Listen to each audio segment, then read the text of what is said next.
like to welcome everybody to the meeting for today. Um, we're coming off of a very successful Photographica show in at the end of last month. Um, the year is winding down. I did want to say that this will be our last Zoom meeting until September. The June meeting will go on. It'll be a field trip to a local museum, and Dana will talk about it at the end of the meeting. The one thing I want to mention today, I've mentioned in previous meetings, is we're looking for people who would be interested in volunteering for tasks in the organization. The thing we're looking for the thing we need the most right now is people to work on the journal or annual magazine. At the moment, we have two people who have basically been putting together the magazine by themselves for about 3-4 years now, and they're getting tired and want to step back. And unless we have new people volunteer, there's a chance we may not have a journal in the future years. So if anybody's interested, please go to the PHSNE.org website, go to the Contact Us label, and then in Contact Us, click on Journal or click on Other Questions and Comments, and then put in your name and contact information, and somebody will get back to you. Other than that, let's proceed with the meeting. Thanks, Larry. I'm going to now introduce our speaker for this evening. I'm Dana G. I'm the program coordinator for PHSNE. And tonight, Todd Gustavson is the curator of technology at the George Eastman House in Rochester, New York. He's responsible for the cataloging, storage, and maintenance of one of the world's largest collections of photographic and cinematic equipment, containing more than 22,000 artifacts. He's curated or co-curated numerous exhibitions during his 38-year tenure at the museum, including the traveling exhibition, The Brownie at 100. He's also authored several books on the collection, including Camera, A History of Photography from Daguerreotype to Digital, and 500 Cameras. Formerly a staff photographer at Chautauqua Institution in Western New York, Gustavson received a BFA in photography from Louisiana Tech University in 1980. And now, Todd, it is your meeting, so take it away.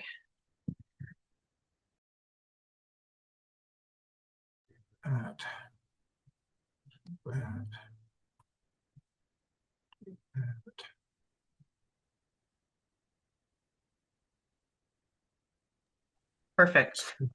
We got it. I got my helper here. You want to say hi? So, this is basically based on the collection from George Eastman Museum, which is in Rochester, New York. We've actually retitled the organization, by the way, back in 2014, just to, I don't know, confuse most people, including me. So here we go. So I thought it'd be kind of fun if we could get a sunny day here with something green. So this is what the mansion looks like as of Friday morning when it was still sunny. That changed later on in the day. We've had quite a bit of rain here, so this is the way it works. So for those of you who don't know, the George Eastman House was registered as a National Historic Landmark in 1966. That's the mansion. The technology collection has really is interesting. It was recognized by the American Society of Mechanical Engineers as a historic site back in 2015. And we're also, basically, Eastman Kodak Company and also the George Eastman Museum were recognized as the birthplace of consumer photography. This was a couple of years ago.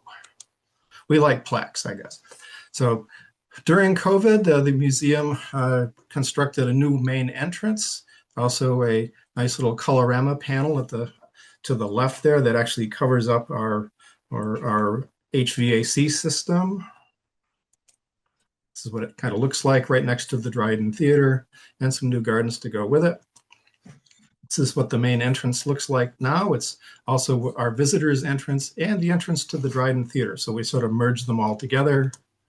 We have a new cafe, which receives quite interesting reviews. It's really quite nice. Inside the technology vault, this is sort of how we store the collection, multiple storage systems, open shelves, cabinets, open shelving like this, and bigger shelving for the bigger objects. These are actually repurposed Kodak palette racking, which was donated back in 2009.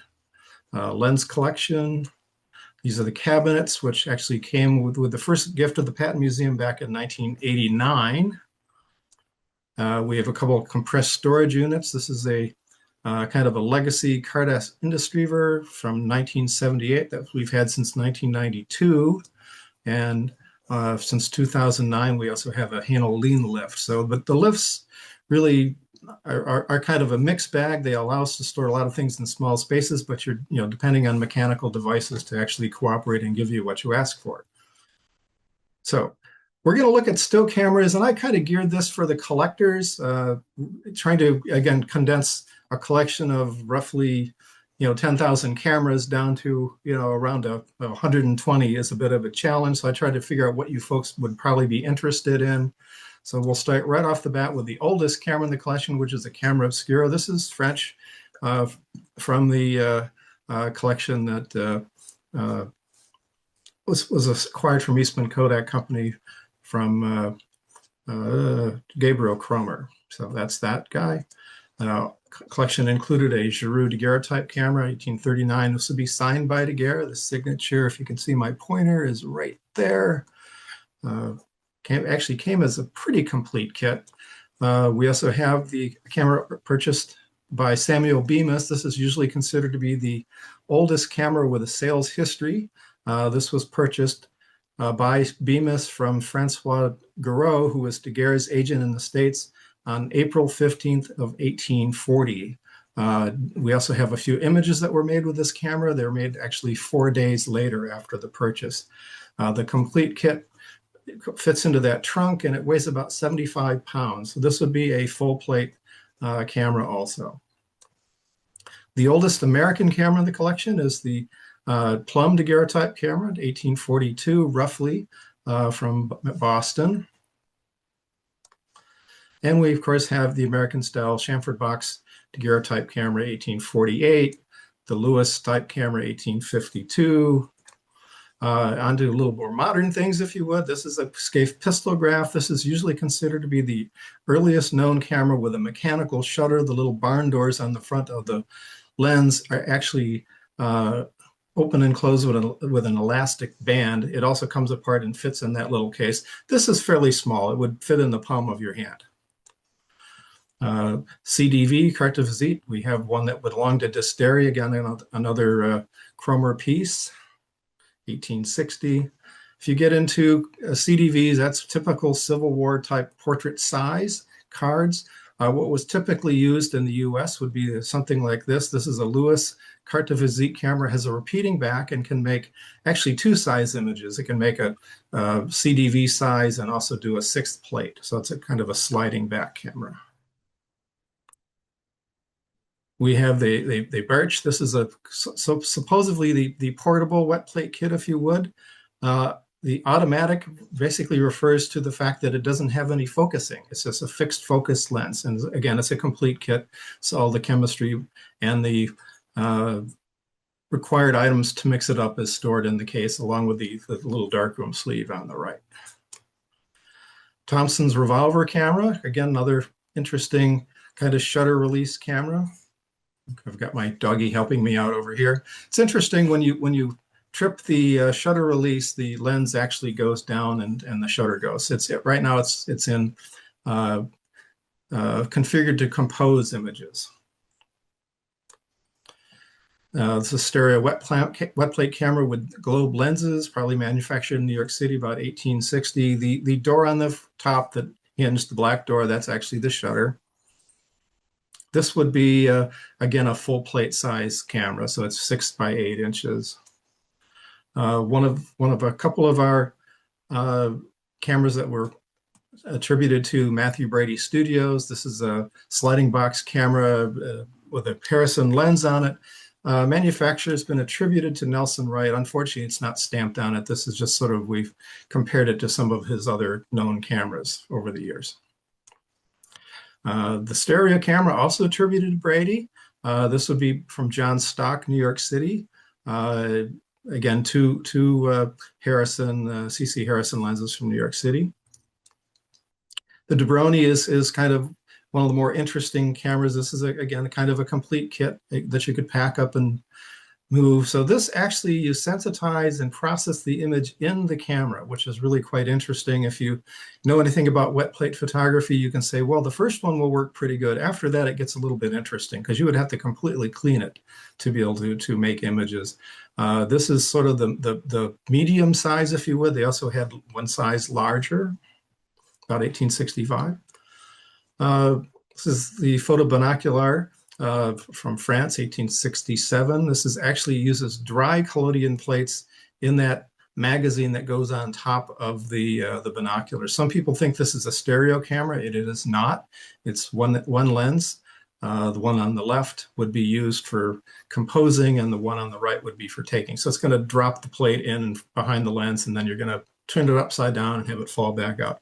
Gravity works pretty well. You know, it's dependable, at least on Earth.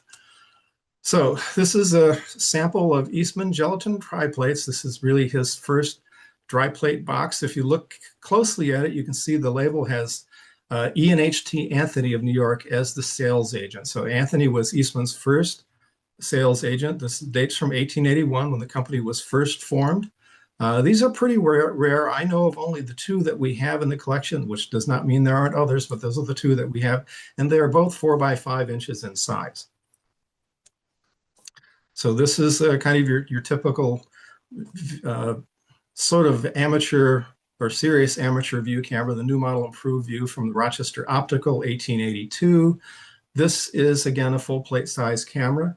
And to make things a little interesting, this is a miniature version of that was made by Harvey Leibowitz, who did some things for Ripley's Believe It or Not, roughly 1991, if I remember correctly. So it's a pretty small thing. It's actually a pinhole camera, and it's going to make an image the size of one 35 millimeter frame, so 24 by 36 millimeters. Blair Tourograph, this is basically a magazine camera. The box on the top is the plate holder. Basically, they're going to drop the dry plates into the lens. Then you're going to tip it back upside down and have them go back out. So it kind of is designed to come apart and fold and to be a travel box. That's the Tourograph. They're pretty rare. As far as I know, this is the only one that I'm aware of, which does not mean there aren't others. It's just the only one that I'm aware of. Stebbing automatic camera. This used a collodion based roll film camera. So this is 1883. So this is a roll film camera on paper. So it's basically collodion paper. So the two knobs are for advancing and rewinding the film on that. Automatic, again, is referring to the fact that it does not have a focusing lens, fixed focus. So this is the earliest known Eastman Walker roll holder. This one is the lowest serial number of all the ones that I've ever seen. And it's also a full plate size. And next to it is a box of Eastman's roll film. So if you kind of get into the history of the Eastman, made gelatin dry plates first, he kind of figured that it was a good business, but it was not going to be the end all be all. So he figured that something more portable would work better. So this is Eastman's American Film. Is a roll film where the image is actually on a paper support that you have to float it off the paper, put it onto glass to make the print. The business idea would be that they would supply the roll holders that would be custom fitted to the various dry plate cameras that were around. It was kind of a good idea that just did not catch on. I guess the photographers did not want to make the change. When you look at these kind of in a very detailed version, you'll notice that the back of this one has all these little screws. There's 8 screws. That's actually the first version. And again, of the ones that I've seen, this one has the lowest serial number, and it was never mounted to a camera, by the way. This is a Schmidt detective camera, 1884, that is actually fitted with an Eastman Walker roll holder. Really unusual, again, to see these roll holders fitted to cameras. We have a total of 4 in the collection that had custom fitted roll holders. This is the Eastman interchangeable view. This one is serial number 102. It is the earliest known Eastman camera, and it is fitted with an Eastman Walker roll holder. This one came from Eastman Kodak Company's Patent Museum, which is where a good deal of the museum's collection has come or came from. This was not sold. When you try to operate this camera, you'll notice that the rack and pinion focusing is pretty tight. It's that there's not really enough clearance between the pinion and the rack. It probably did not pass, quality control. So I suspect that's why it was not sold. But again, it's the earliest one that I've seen. This one also has the earliest style attachment for the roll holder. It's rather unusual. It uses a rotating knob with two little arms that move in and out. I know of 4 of these, 3 of which are at the museum. That's the ones that I know of. That doesn't mean that there aren't others out there someplace. This is the original Kodak camera. This is 1887. So this is a pre-production sample. They produced 6 pre-production samples as test cameras. This is the only one that's surviving. So this is the oldest known of the Kodak cameras. Basically, it's the same as what went into production. The 2 main differences would be, first of all, I believe the little key is not plated on this one. Most of them were nickel plated. The tie that you lift up to cock the shutter on this one, I believe, is from a later camera. Although again, I can't say for sure. It doesn't match what I would expect they would look like. But you can see it receives some use, and again, they would have to test them to make sure that it would work. This is a production version. This one is serial 481. This one came with its carrying case and the shipping box. The Kodak sold for $25. You had to send it back for processing, which was an additional $10. $25 in today's money is about $850. Generally speaking, the camera was loaded by Eastman Kodak Company, but you could purchase film. It was available. So we also have 2 samples of Eastman's film with it. The one on the left is Eastman's American film. Again, that's the paperback stripping film. That is the only box of that I'm aware of. The one on the right in the center is Eastman's transparent film. That's actually the nitrate film that was first introduced in 1889. I believe there's 2, possibly 3 other samples of that known. Basically, they had the film in 89. They ran into some, we'll say, manufacturing issues having to do with the fact that Eastman found out that Henry Reichenbach, who was his emulsion chemist, was going to leave to form his own company. So they basically fired him in December, which means suddenly they did not have an emulsion chemist. So it took them a few more years to actually get the process to work as well as they should. Usually by around 1892 is when people generally say that the nitrate film became really dependable. This is the Esco PET. This is the first non-Eastman camera to use Eastman's film. This is, again, kind of a snapshot gun type pistol camera, if you would. Once you get into raw film, you can suddenly do basically panoramic cameras. They require basically the film to roll and go past the slit scanning camera. So the one on the left is the focusing version, and the one on the right is a fixed focus. Again, these are panoramic cameras that are going to actually rotate as the film goes past the slot. So on the left, we have the Boston camera Bullseye camera from 1842. So Samuel Turner basically patented paperback roll film. It would use a little red window in the back. The window is a D-shaped. Eastman would acquire the rights to manufacture that type of film in 1895. And later on that same year, in 95, Eastman just purchased the company. So he bought the machinery and the rights to make the camera. So the Eastman version, the Bullseye, very similar camera. There's basically 2 differences. The Turner camera is open by unscrewing. There's a screw connector on the bottom of the camera.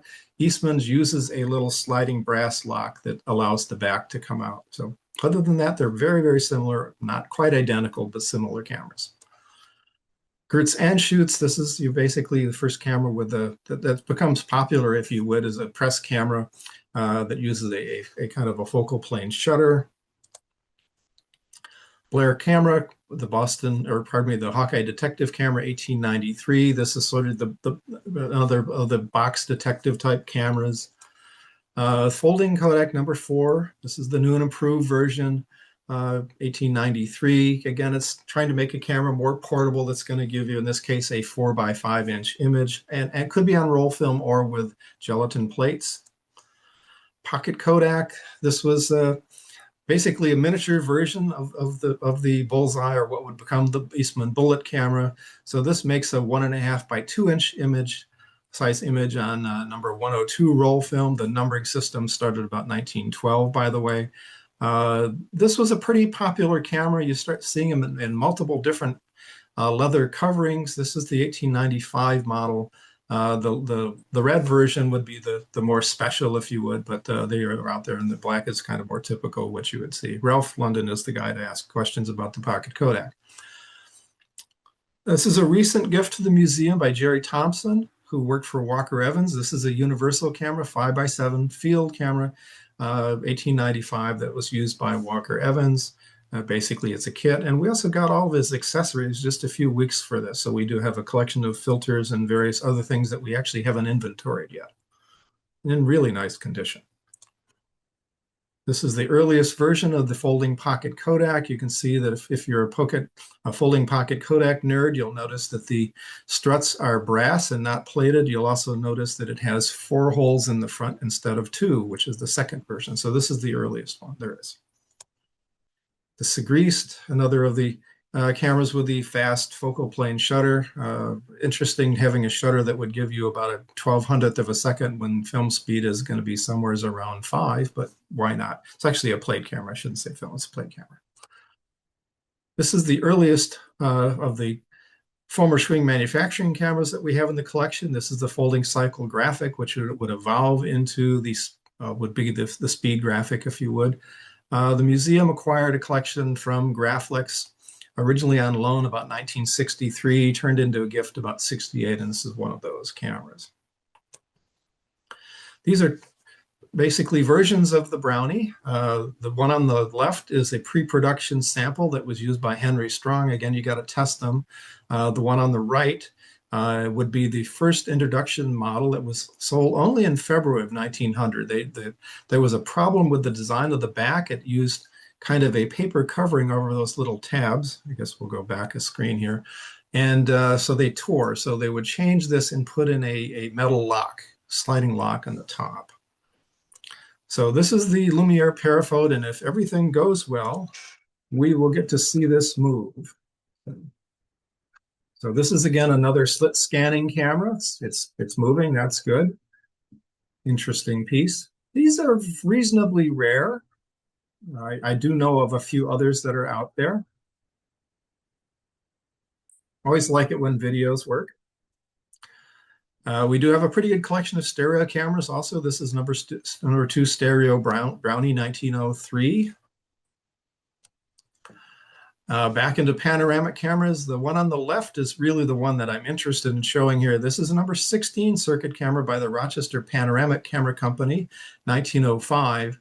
The one on the right, which looks kind of small, that's merely just a number 10. So this is going to use 16-inch wide roll film. So if you get into the history of Eastman Kodak Company, they purchased a lot of companies. So again, Rochester Panoramic is yet another one that Eastman purchased because they want specifically this particular camera. This is a 3A folding pocket Kodak. This is kind of an interesting one. It's fitted with a Zeiss Tessar lens. So this would have been probably intended to be sold in Europe. And on the right, we have a photo of actually the various workers assembling the cameras at those times. So this is a B4 from about 1908. We also have a press Graflex. We have actually 3 in the collection. This is really the beginning of photojournalism as we know it today, and it's a 5 by 7 camera. And we also have a photo of Louis Hine using, not this camera, we don't have his camera, but he's using a camera of this type. These were pretty popular with press photographers really into the mid-1920s when the speed graphic would kind of take over. This is a Autograflex that was used by Alfred Stieglitz about 1910.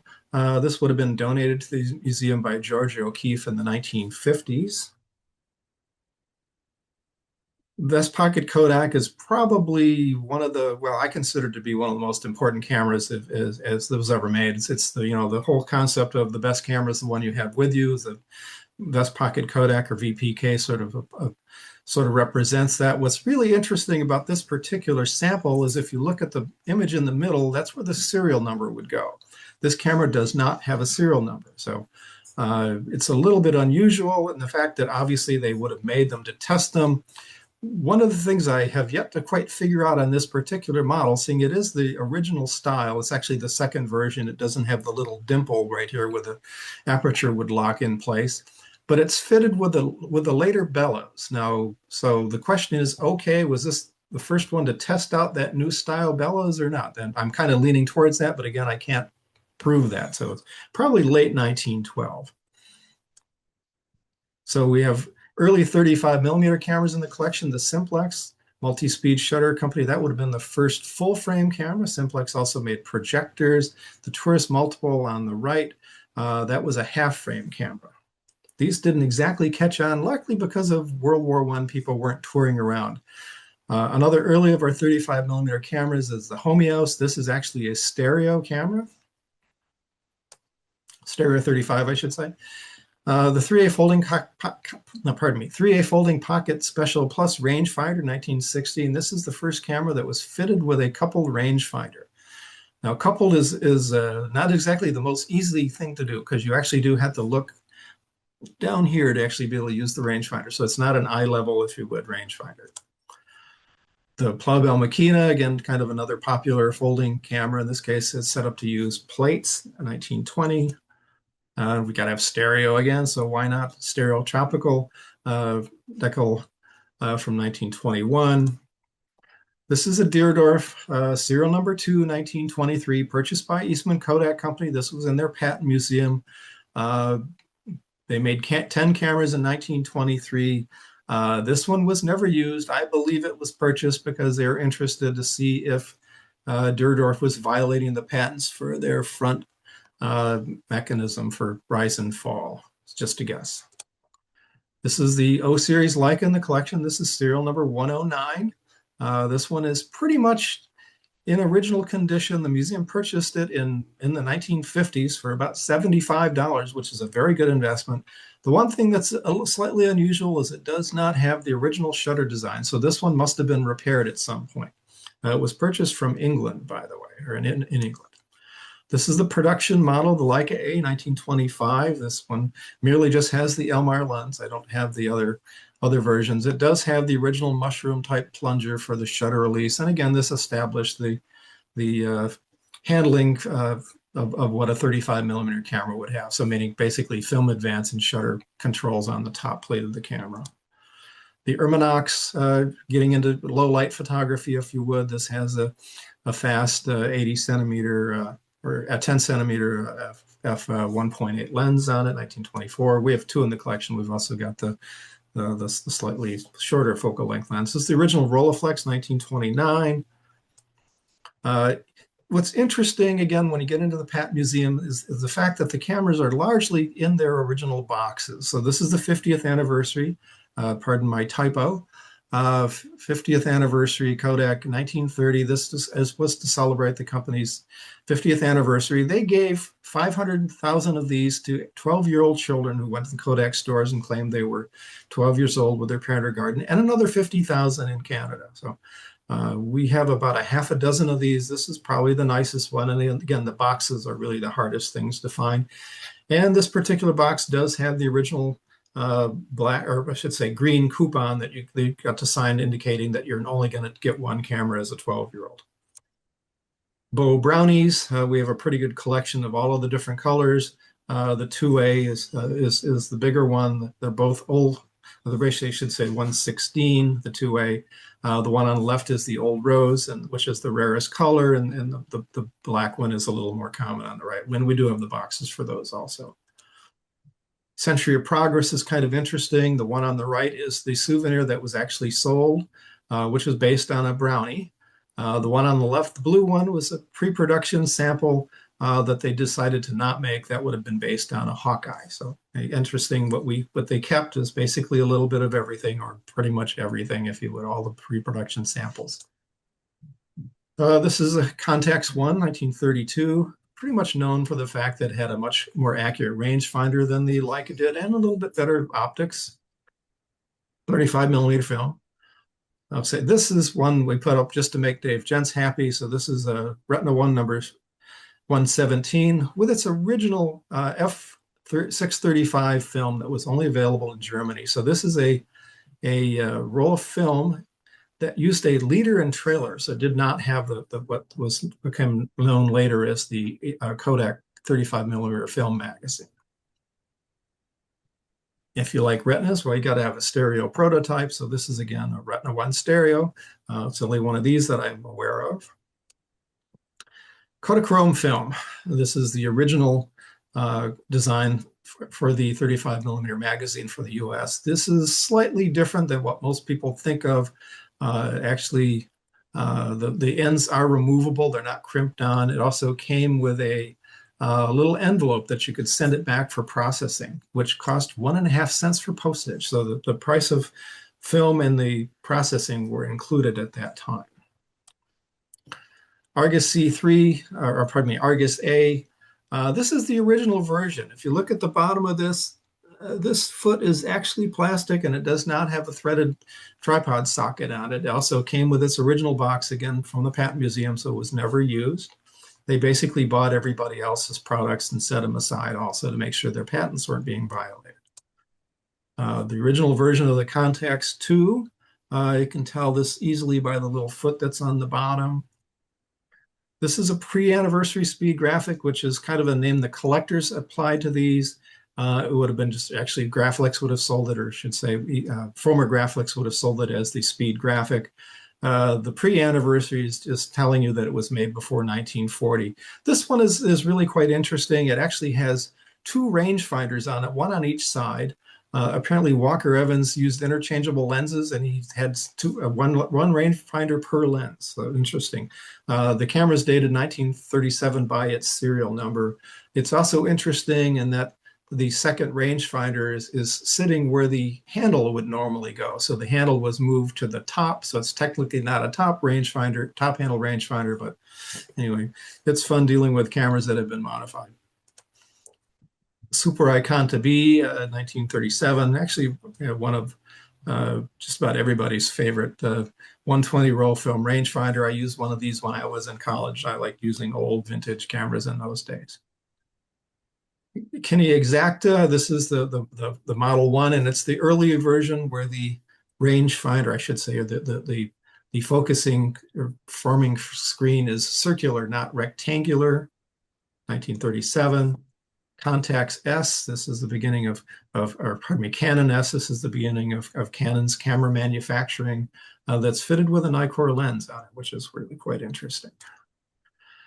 Super Codex 620, this is the first camera that was designed for automatic exposure. This was sort of interesting because at this point they didn't think film was going to be faster than, say, 32. So when this changed fairly soon after this camera was introduced, they actually introduced little magazines that would block off the I should say the light meter window there. So, and it is a rangefinder camera also. The collection has about 6 of these. One would be a pre-production sample. These are 2 anniversary speed graphics. These would have come from the Graflex collection that was donated to the museum. The one on the left looks like it had kind of a rough life, and that's because it did. That was on the USS West Virginia that sunk at Pearl Harbor. So that one was underwater for a few months. The one on the right is the post-war version. In other words, you'll notice that the hardware on the pre-war version is chrome. Now they've decided to paint it matte black. The one on the right would have been used by Scott Weigel, who was a photographer for the Detroit Free Press, basically best known for photographing the troops at D-Day. This is a Super Kodak 35, the Ecto prototype, 1940. You've got to make several versions of this. It's very similar to the production version of the Ecto, except for 2 things. First of all, the lens mount is not the same. And if you know anything about Ectras, this one does not take a magazine. So it's basically a single load 35 millimeter camera. This is an extra kit. That's the standard production camera with its kit. And we do have all the lens focal lengths, including some that they did not make. We've got a 90 millimeter macro lens. And anyway, so pretty interesting collection of things. We do have two of those actually kits in the case. This is another rather curious prototype 35 millimeter. I'd usually just call it the Ectra 3. This one is interesting for a number of reasons. First of all, you can tell that it was manufactured out of a block of aluminum. You can actually see the milling machine shapes marks on it. It uses the same lens mount that the Ectra uses. The film advance system is actually more normal. It's on a right-hand side and it's a slide lever, but it does have the interchangeable film magazines like the Ectra has or had. This was a pretty rough camera. In fact, when you take the back off, it was not painted black on the inside. So the shutter does work. I don't think it'd be great to use film in it though. So this is a Nikon 1, also from the Kodak Patent Museum. This is one of, if not the first Nikon that came to the US. I suspect Eastman Kodak purchased it because they're interested in the color-coded lens here. They were coating lenses in Rochester. Actually, they're probably the first to do it along the lines of this. They just didn't really tell anybody they were doing it, so they did not trademark it. So later they would. You'll see the little luminized L on the later lenses. Graflex Super D. Actually had one of these when I was in high school. I inherited it from my stepmother's father, but this is a 4x5 that was never used, again, part of the Graflex collection. This is Polaroid Model 995. This one was actually used by the museum's first director, Beaumont Newhall, 1948. It's got his name on a masking tape. There we go, on the bottom of the camera. Brownie Hawkeye was sold for a very long time, up until 49 to about 61, 62. These are two pre-production samples. We're looking at color. So basically the Brownie Hawkeye was not available in brown or blue, only black. So you can do Bakelite in brown. The blue one had to be painted. So interesting how they look at colors. Contax S, a nice little SLR 49. Hasselblad 1000F. This one came was donated by Arnold Newman's son, Eric. So we actually have a nice collection of cameras that Mr. Newman used. This is 1000F. This particular one is fitted with a Zeiss Tessar lens. Another one of Walker Evans' cameras, the Master Reflex 1950. This was interesting. He's got a longer focal length lens on it, which was kind of really quite nice to have an SLR for that. Rectiflex rotor, really kind of an interesting way of changing lenses, if you would, more along the lines of what they did for motion picture cameras. You're going to just rotate them around and use the lens of your choice at this point, much faster than changing the lenses, interchangeable. The Asahi Flex 1B, this is the first camera with the instant return mirror, 1954. Leica M3, again, another Patent Museum piece. S2. This actually was donated by Nikon.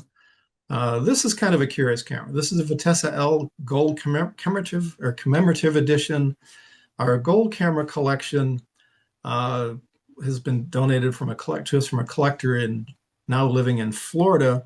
What's interesting about this is to try to figure out why. Normally, these are some sort of celebratory type piece. I suspect this was actually celebrating the fact that Voigtlander had been purchased or acquired by Zeiss. That's my guess. Again, I have never seen this in writing. I keep trying to find out these little details.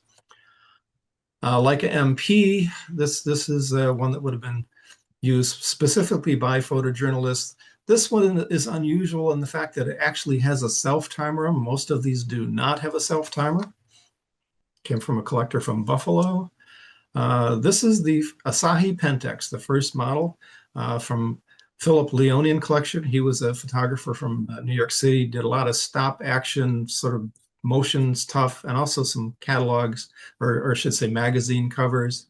It's fitted with a rather interesting Asahi fisheye lens. You don't see that very often. It's a screw mount, of course.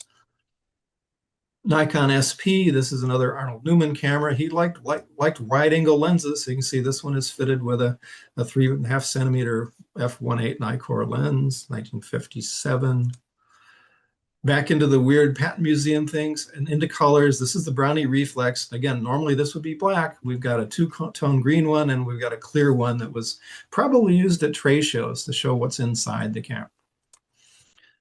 The Zoomar lens on a Voigtlander Bessimatic, 1959 was basically the world's first zoom lens. It was not very good. It's lucky it wasn't the last zoom lens, as the saying goes. One of the more interesting things, again, Patent Museum, is the on the left is we have the buck, which would have been used by the tool and die makers to actually make the mold for the Brownie Flash Mite series on the right. So we actually have, this is an aluminum camera that comes apart, and again, they would have used this to measure to make the plastic injection mold. This is a pre-production sample of the Instamatic 100. It looks basically like your typical Instamatic, except for one thing. You'll notice it's got this little circle L here. That's for luminize. This one actually has a color-coded glass lens in it, which they did not put in the production cameras. Canon 7S with the 9.5 Canon lens on it. If you like fast lenses, this has to be your favorite lens right there. Hasselblad EL, again, Philip Leonian collection. His cameras were all modified in some fashion. So if you know much about Hasselblads, you'll notice that this is a little weird. This is actually a crank for winding advancing the paper when it's been exposed. In other words, you got to put it past the paper has to get wrapped around it. These normally would have a folding key, not a fixed handle like that. In the Hasselblad land, back to the gold camera collection, this is the 50th anniversary of the Hasselblad 503. This would be celebrating the company's 50th anniversary, 1991. Another Philip Leonian camera, black Nikon F with the f36 motor. What's unusual here is it actually has a pre-mirror release. This would be, he was obviously doing a lot of copy work. You want to get rid of as much vibration as possible. So that's that. Probably done by Marty Forsha in New York. We have a more standard Nikon version of this that goes with a Questar telescope, but that release is actually on the body, not on the mirror box. Probably my favorite camera in the collection is the Lunar Orbiter. This is basically was to be fly model number 7. This was not used. This was a system that was designed to map the surface of the moon. This used Kodak's bimat film. 1966, so it actually takes the picture, processes the film in the orbiter, scans it, converts it into a TV signal, and then sends those images back to NASA's receiving place stations, and then they convert that back to film. So in a way, this is kind of what your smartphone does. You basically capture and share the image and send it out. This is probably the most expensive way to do it. So it's made out of welded titanium tubing, these little white I don't know, looks like little rectangles there. That's actually Velcro. So there would have been a insulated blanket that went around it. In the center of the larger lens, that's a telephoto lens. The gizmo in the center is actually a defroster. So you can see this, the processing side is over here, the scanner's around the back. The little black ball on the front is actually the climate control module. They actually had to heat the orbiter up during processing, believe it or not. And oddly enough, they actually worked. That's the part that just amazes me. They used 5 orbiters. Again, this is the post was to be number 7. It was not used, and I believe it's the only one that's left. There is a capsule that you can see at the Air and Space Museum, but I do not believe it has the satellite payload in it. This is the Hasselblad electric camera, HEC, that was designed to be used on the moon. Those cameras are still on the moon, by the way. This was one that was donated to the museum afterwards, and a camera like this would have been used to make the Earthrise image by William Anders on December 24th. So Leica M4, just again, one of the classic Leica cameras right there.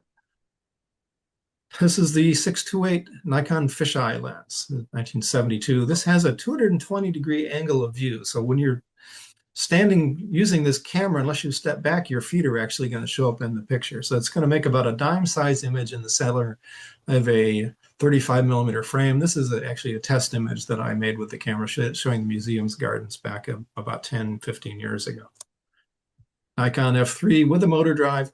The museum was basically a Nikon professional's house. So anything we wanted, they would send to us in the old days. And also if we needed to get it repaired, we'd send it down, they'd send it back the next day, no charge, which was really quite nice. It generally was used in our studio. This is a Globoscope, donated by Rick Globus, the Globus brothers. Again, this is a slit scanning camera. The camera actually is going to rotate around kind of along the lines of the Lumiere that we looked at earlier. These usually require a little bit of black tape to go around the bottom. They're kind of noted for light leaks, but a really interesting piece. We actually have this one in a pre-production sample.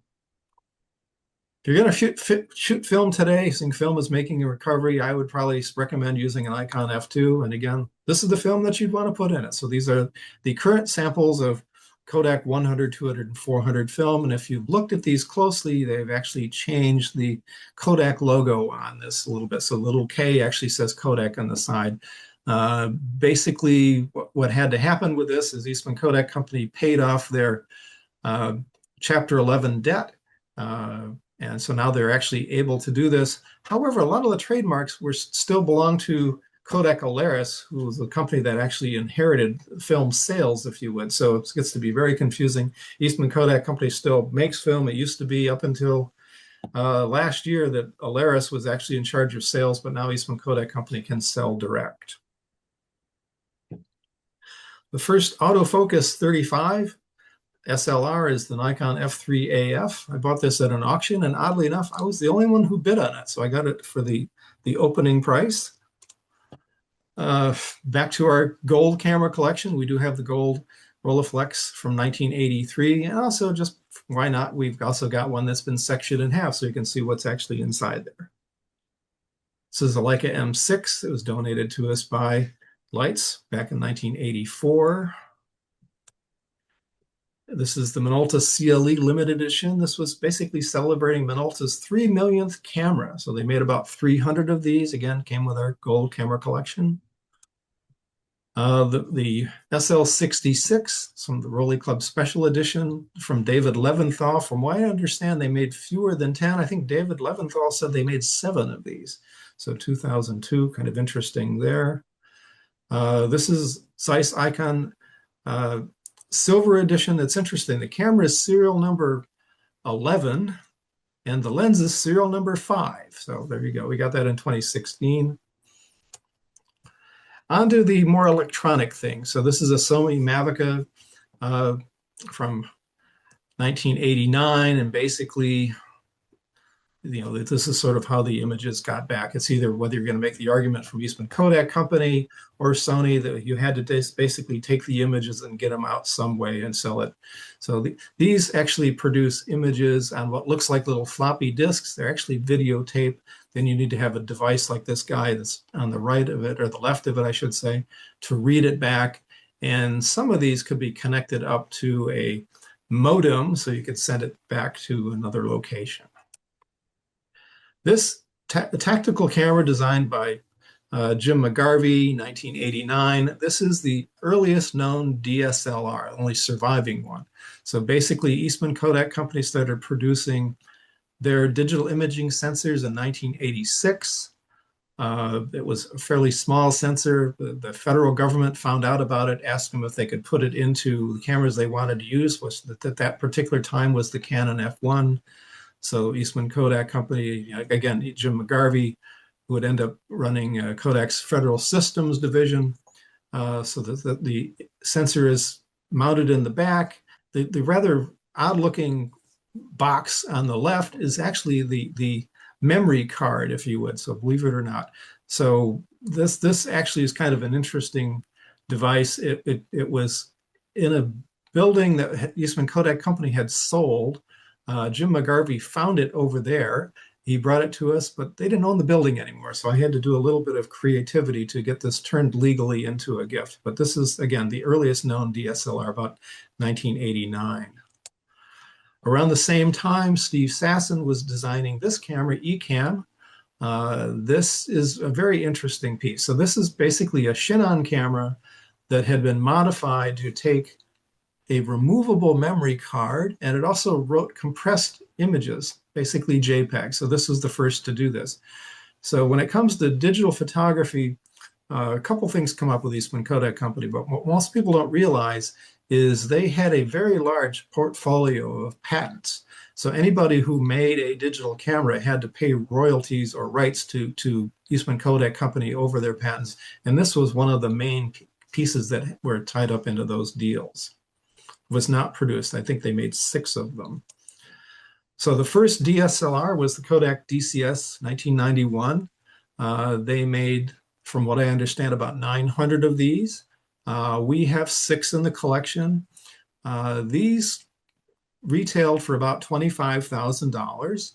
So the camera is obviously on the left, based off of a Nikon F3 that was purchased at a local camera store, fairly close to Eastman Kodak Company. So they added the digital parts. So the sensor again is going to be on the back of the camera. The box in the back is actually a combination storage memory card and playback device. And some of these were actually fitted with a modem. So again, you could send the images out from the camera. Really quite interesting to see these. They also were delivered, if you would, in a fairly good size, what looks like an American Tourister suitcase. So that's quite large. And we do have 6 of those. So when you get into photojournalism, really the camera that made it go is this guy right here. This is the Kodak AP-NC 2000Es. So this is basically a camera that was produced by Eastman Kodak Company in collaboration with the Associated Press. So any AP photographer in the middle 90s would have been using these. It's basically very similar to the DCS 200. The main difference is this has a removable memory hard drive, so you can actually extract it. So the first exhibition I did would have been in 1995 at the museum.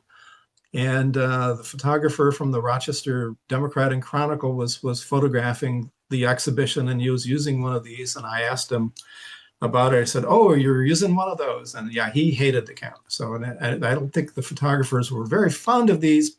The resolution wasn't great, but it was good enough for, newsprint at the time. So there you go. They're not very common. Again, I believe they only made about 900 of these. So this is the Pro 14N. This was the first Eastman Kodak Company camera that used a full-size CMOS sensor. So it's a full-size 24 by 36 sensor. It came out in 2004. What's interesting about this particular camera is it's actually the last camera that was made in Rochester. So they actually pulled the plug on the project. This one would have been made in 2006, actually. And it was made out of a salesman's sample that was just basically a body. It didn't actually have a camera in there. So it was built out of repair parts, which I wasn't even thinking it was possible. My idea at the time was to acquire one of these cameras and basically use it to produce images in my first book. It was an interesting idea. Our studio photographer hated the camera, so that didn't happen. So we ended up going to a Canon at the time. It had some rather interesting anomalies that really showed up in studio photography. This is a Canon EOS D5, which is basically very similar to what we would have been using in our studio at the time. This one belonged to Arnold Newman. This is very close to the end of his life. I think he passed away about 2 years after he acquired this camera. And you can see him using it in a mirror, taking a selfie. One of our recent purchases has been a Nikon ZF. I'm trying to, again, working on a new exhibition. I was trying to figure out, okay, what camera can I put on display that isn't going to look dated in a minute and a half? So the ZF is what really came to mind. It's kind of a classic style. And again, I like the ZFC or the DF. They're kind of have a cult following and will remain popular for a while.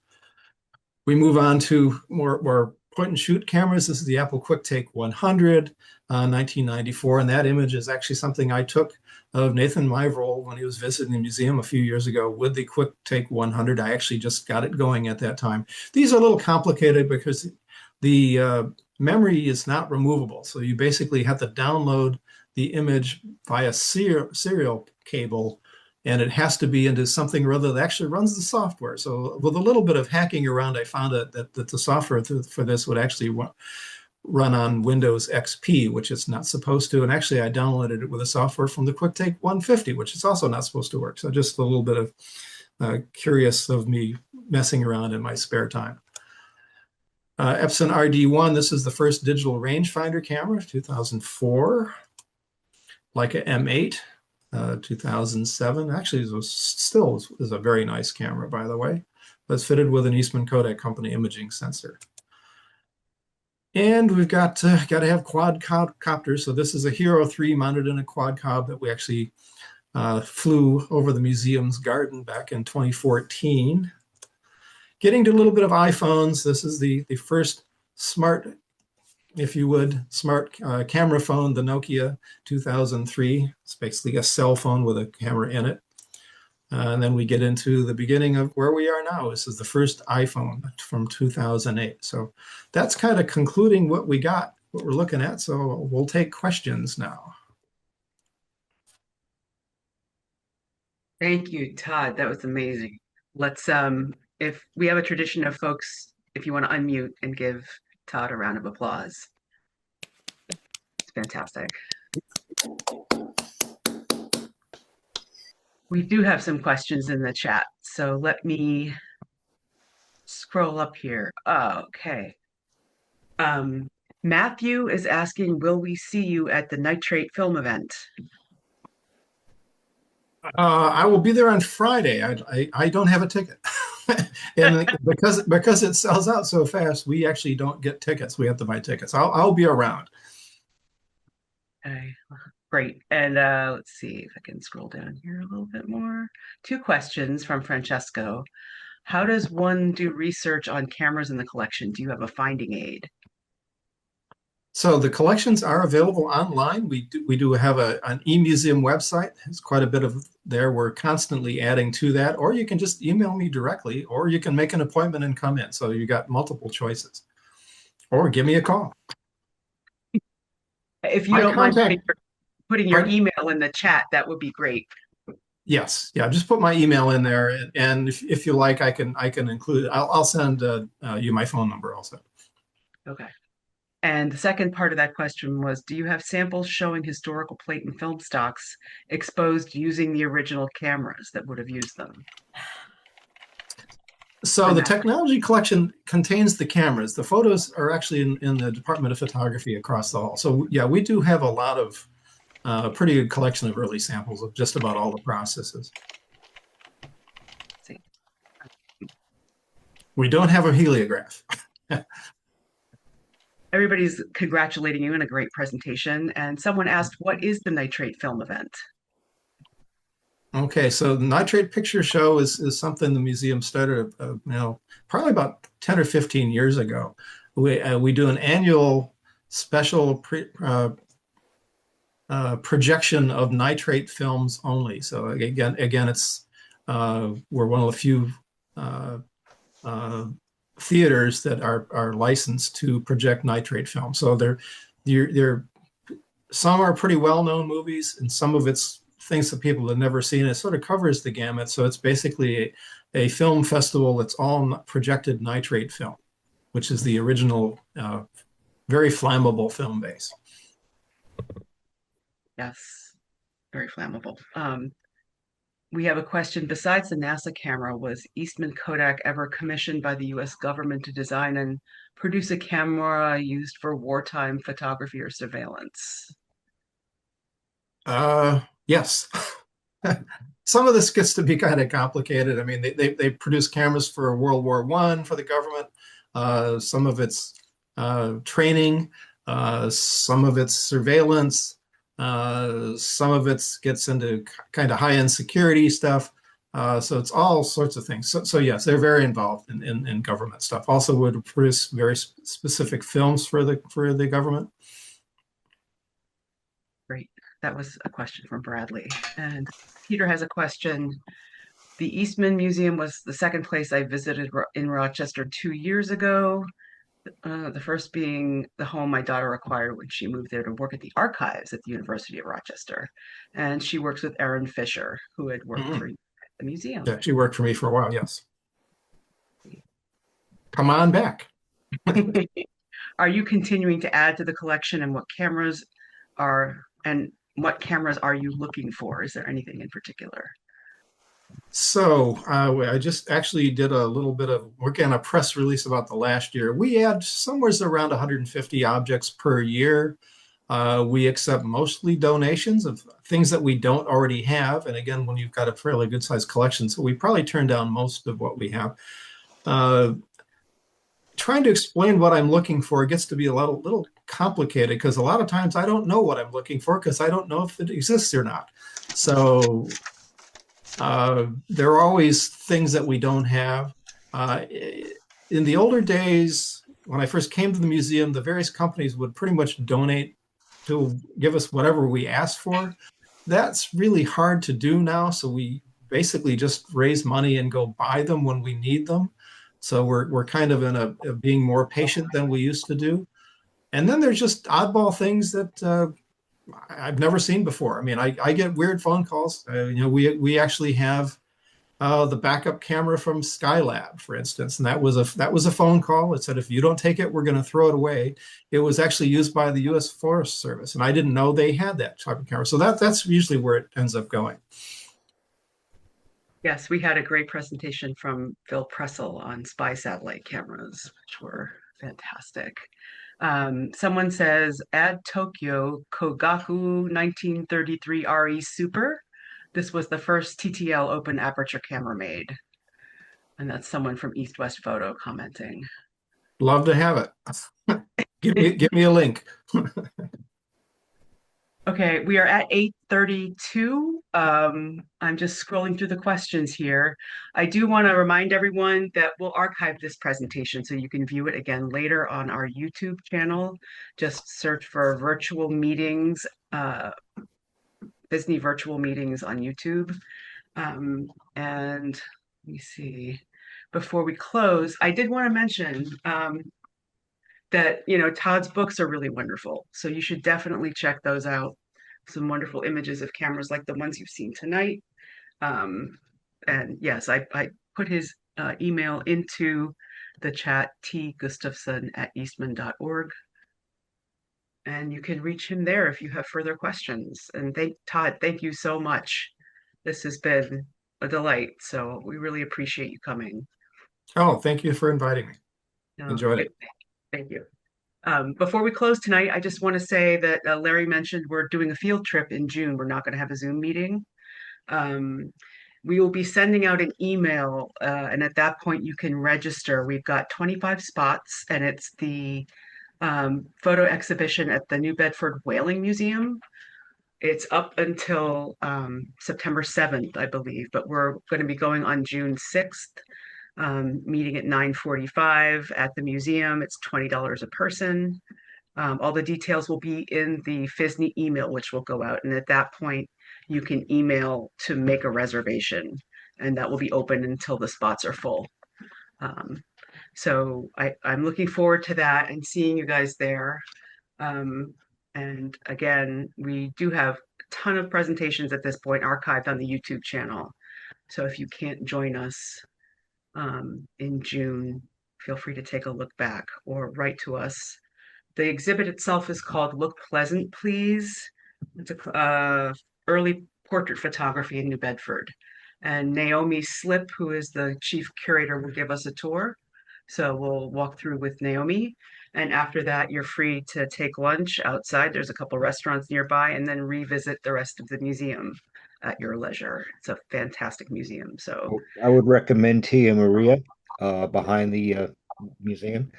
And I've seen the exhibit already. You certainly want to go see this exhibit. They've got some they've got many remarkable things. yes, there's more description that will be in the email, or you can visit I think it's whalingmuseum.org is the website, and they will have a description of the exhibition on the website. And if you're not able to join us for this tour, there is a self-guided audio tour that you can do if you visit the museum to see the exhibition afterwards. So thank you everyone for coming tonight. I'm really glad you are all here. If you have further questions for Todd, he's given the okay to send him an email. So please do, and please visit the Eastman House. It's really spectacular. Yeah. Wonderful place. Dana, may I say a couple of words? Yes, quickly. Yes, quickly. Hi, Todd, and thank you very much again for the tour that you gave me around the vault at the museum. I just want to say again, when you brought me in, my heart practically stopped. And I would definitely do it again if you will allow to do that. Anytime, just give me a shout. All right. Thank you. Thanks, Vlad. All right, Sure. everyone. So we're going to wrap it up. And again, if you will keep your eyes open for that email about our trip to the New Bedford Whaling Museum, and at that point, we can register spots on the tour. So I will see you then. And thanks, everyone. Take care. Thank you, Larry. Thank you, Todd. Good night. Bye. Good night. Thank you, Todd. Thank you. Good to see you.